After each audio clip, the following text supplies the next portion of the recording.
I'm sure a lot of you here in this forum who own restaurants would already be doing stuff like corporate brunches, buffets, etc. However, they want some more experience than that, especially in the dine-in space. And three of these parameters came out starkly when we studied this data. The first one was credit card discounts. Now, credit card discounts are something that every corporate, and with banks increasingly going towards corporates and selling them credit cards, the usage has increased. And they want that when they go to a restaurant, they should be wooed, and they want a discount on their credit card. Two, they want Wi-Fi. It would sound weird about two years ago, but now, if you look around you, I'm sure half the people in this room are carrying handheld devices or iPads or Samsung tablets. And you just wish you had Wi-Fi, yeah, because your GPRS wouldn't work so well. Uh, the corporate diner wants that inside a restaurant. And this is, again, something that came starkly out of the reviews. The third thing, which is probably appealing to common sense as well, is that they want live music or karaoke. And this is increasingly happening with the upwardly mobile consumer who wants more and more lifestyle, as lifestyle consciousness increases. There are many more things that they want, but these three things came out particularly in our study. Believe it or not, there are a large number of QSR chains in India who still do not have a Meetha item in their menu. And we know that because we are a repository of menus like across the world.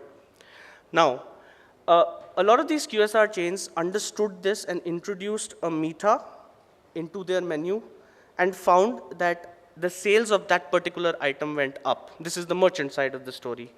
And why not? Because the reviews, the data that we studied said that people want Meetha. I mean, why else would Cadbury be actually going ahead and advertising khane ke baad kuch Meetha ho jaye? So it made perfect sense for us. The second thing, which for the Delhi market, I would say slightly lukewarm, but if you go to the west or the south, which is Bangalore or Mumbai or even places like Pune and Hyderabad, Sunday brunches, they're a rage. We were trying to make sense again of this data. Why would Sunday brunches be so popular in these areas? Now, one very weird reason that we came out with was, and a lot of restaurant owners actually told us this, that bars and pubs close down very early in a place like Bangalore. Your last order is taken at about 11:15. So they want people to start drinking early. Why not? Makes perfect sense. So call them over for Sunday brunch, launch it, get your liquor tie-ups in place, and serve them food, serve them liquor, serve them wine, whatever you can. But woo them, because that Sunday, they are going to spend. And they're not going to spend only on themselves, they're going to spend on their family, they're going to spend on their kids. So that's a huge money-making proposition right there. The packaging can make a slight notch of difference between what you're offering and what your competitor is offering. And I've put in a Starbucks example here as well, because that cup is literally the most Instagrammed item on the web. People just want to show off their names written on a Starbucks coffee cup and Instagram it and put it on Facebook. That's what they want to do. When a problem occurs on the floor of the restaurant, it has got to be solved on the floor. It cannot be solved later. You cannot do a postmortem on it. It's extremely difficult. And in case you've been updated with recent developments, we've had cases where restaurants have pretty much been brought down because of consumer activism. The bottom line of this whole thing being, you can't escape the internet. You can't control what goes on to the internet. All you can do is, whether you agree or not, talk to the customer, sort out things on the floor, which is why decision makers need to be involved at that point in time, and then let the customer go.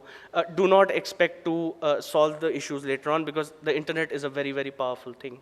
Now, the average Joe consumer also knows about MasterChef, knows about mascarpone sauce, knows about fajitas, which were not there in our vocabulary 2 to 3 years ago. And that's the reason you see these dishes are being talked about even more. And we've tried to give, through our product, people a platform to write.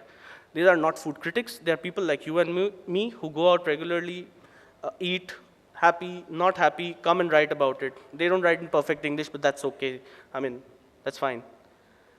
And this is pretty much how it looks like in Bangalore. So it's amazing what data can do.